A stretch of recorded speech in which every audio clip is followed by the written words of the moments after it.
says that she loves me. Isn't it lovely when the one you're lusting is the one you're loving? We are here today. It is I'm kicking off because it's Black Women's Equal Pay Day, and I feel like for the last 8+ years that I've been on these airwaves, I've never mentioned that. I've mentioned the equal pay disparity. I've mentioned the pay disparity between men and women. I've done that, and even Black women. I've talked about that, but I didn't know there was an actual day. There's a day for everything. There's, National Cookie Day, National Pickle Day. There's Hot Dog Eating Day. There's, Steaks and Eggs Day. There's a day for everything. And really, these days are to highlight, things that we need to know. Like there's a pay disparity. Now, there's a lot of folk that say, well, Black women are the most degreed, they hold the most degrees than any other group in the world. And that's true. And that's partially why the pay disparity is so egregious, because Black women spend more money on education than any other group, any other demographic, and have less to show for it. Now, my question, and I'm going to put the call out, 866-801-8255. What do we do about this? What do we do about this? Is it a function of just pure racism? Or is it a function of not demanding what you deserve? I'm asking a question as somebody that is probably not paid what I'm worth here on these airwaves, by choice though. But I look around and, for me, I don't look left or right. I don't look at what anybody else is being paid and then go in and demand more, because I'm not on payroll here. So that's a moot point. There's nobody for me to go into and say, hey, well, there is actually, and I'm about to have a meeting. But, in terms of salary, no, not here. My salary at Hunter College is set by the state. So that is something that, that is public record, and it is a, state city school. So it is part of CUNY, as Dr. Carr is called CUNY this week, as part of the CUNY system. So that pay is set for my position. When I was at the Daily News, I never went in to negotiate my salary, and I could have. Absolutely could have. And I'm sure my male counterparts, I'm sure my white counterparts absolutely did. I feel like culturally, we're not conditioned to go in and fight for what we deserve to have. We're going to have that conversation later on with both Nikki Porcher and Ida Henry. She will be on as well. Let's talk about what that looks like. And for those of you in boss positions, how do you navigate those spaces with people that you oversee? For those of you in corporate America right now, how do you advocate for yourself? And maybe there's some instruction there. Are you getting paid as much as you deserve to be paid? And it's really difficult in a world where, transparency is not really seen, but now we have access. Thank you, AI. We have access to salaries. We can look up what our position is making. If you're an AI, your salary should be, thank you, Netflix, between, well, what did they say, 300,000 and 900,000? That's your range. If you're programming AI or you are producing AI in Hollywood, that's your salary range, because Netflix told us yesterday. So there's all of these places. I think you can go to paycheck.com or something and look up what, your job and what you should be making and what your range is. But I think a lot of us come in, because I've negotiated for, a lot of things. I think, and it's always interesting to me, whether we're talking about in publishing, you negotiate your contract and as a writer, or on the other side as a publisher, you negotiate contracts all the time. And it's interesting to me when you say, I want $10,000 more, and they say, okay. And you're like, damn it, I could have asked for 20. I could have asked for 30, and you're like mad at yourself, but you already done put yourself in a box when you show up to, to the job and they offer you, and you go, I'd like a little bit more, and I want stock options, and I want, you can ask for those things. And that really is an equalizer. But I also feel a lot of women, Black women, are also had a household. They also are taking care of family members that it doesn't really show up. So in addition to the 67 cents for every dollar a white man makes, there are these other added things that white men don't have to contend with that Black women do, that won't show up in the stats.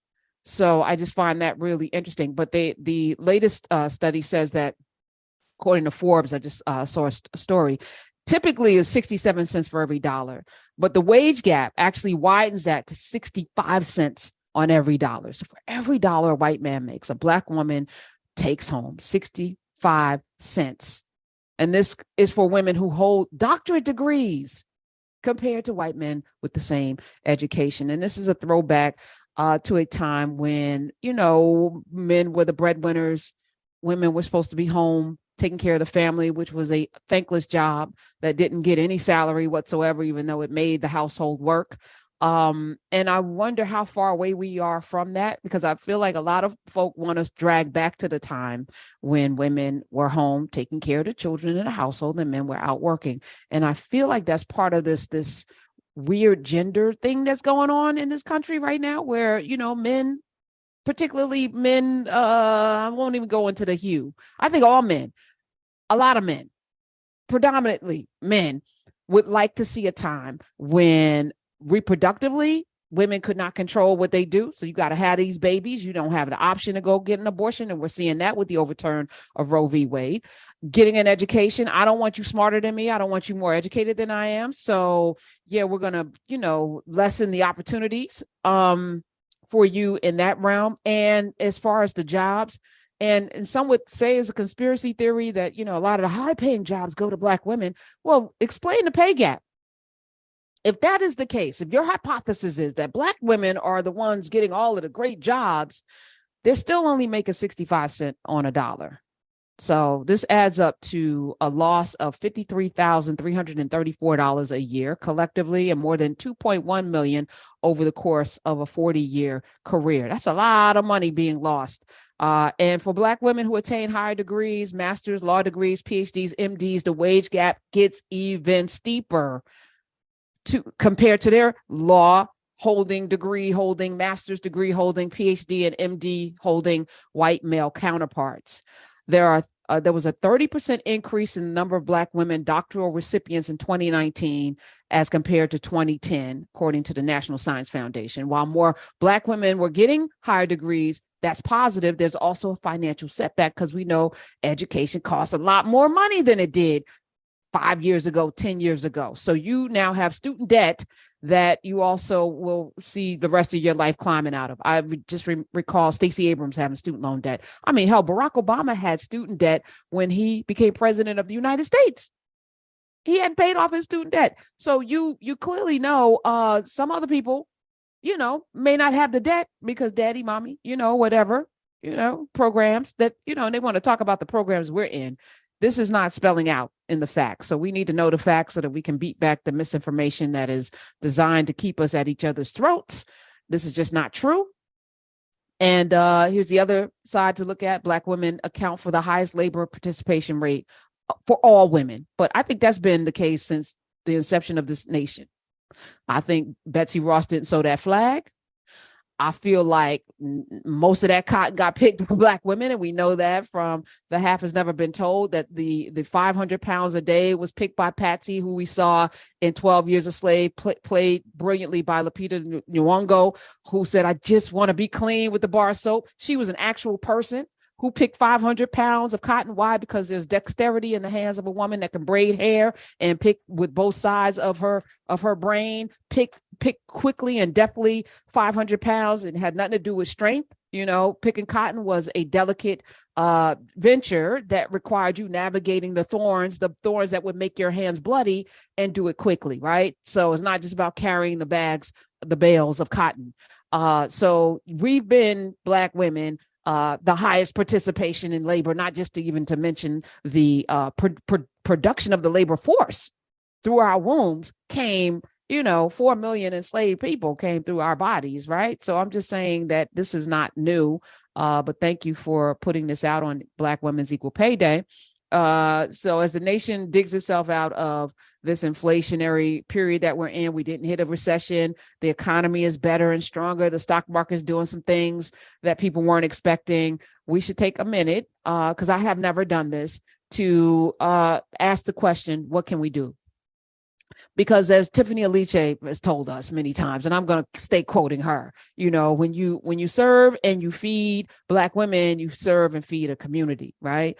And this doesn't mean that Black men aren't feeding and serving the community. So stop, get out your feelings, please. Let's not let our feelings get in the way of the progress that we need to have collectively. We need to love each other, but understand that if your mama and your grandmother are taking care and making sure everybody is good while you go out there and hustle and do what you need to do as well, we need everybody. But leaning in on this, what can we do about this? What should we do about this? And if there's someone that thinks this is a non-issue, please call. I would love to hear your thoughts on it. Again, I spend less time on these kinds of moments because in many ways, I never see any results. It's like the Urban League's every year plan, that they put out their report on the Black spending power.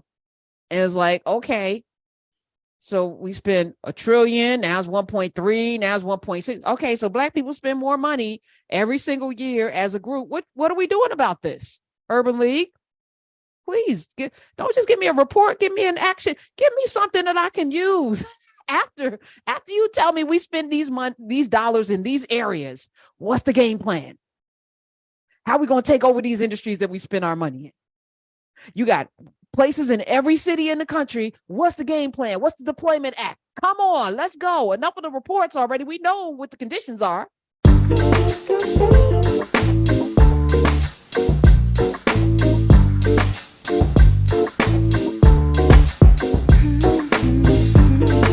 Yeah, yeah, yeah, yeah, yeah, yeah, yeah, yeah.